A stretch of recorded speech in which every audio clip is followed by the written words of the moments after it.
so you can actually come all the way. Yeah, you walk, but see, it's made so you can come down one way and come up the other. So you can have people constantly moving. No one has to wait for the next person. See, this is the top of the stairs right here. It's not stairs. Oh, I see. Path. A little tunnel or... Yeah, see, it goes all the way down, and then here, that half goes all the way up.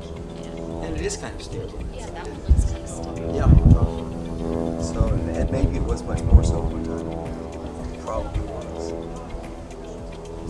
So it'd be this filled had- with grain. Okay, so where would the grain come from? Just look around the valley. So they would actually send people outside of the... Yeah, most of the people And then... who would be in here would work out. I mean, Okay, what so would they you would do to come make a in and living out. in Yeah, here? okay. Not much, but you could have many people farming out here day by day, and then they harvest, and then a certain percentage of the harvest has to go to the government here. And so it's stored. Remember, Joseph in Egypt did the same thing. Okay. He said, he had those dreams and Yeah. 7 lean years, and it started with 7 years of plenty and then 7 lean years. And he advised Pharaoh, here's how to do it. You get a percentage every year, and we'll put it in storage. So they had things like this also. They had storage bins.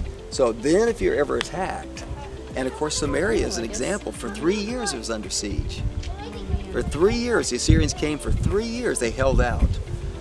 But they finally ran out. When you run out, it's over. Yeah. It's over. So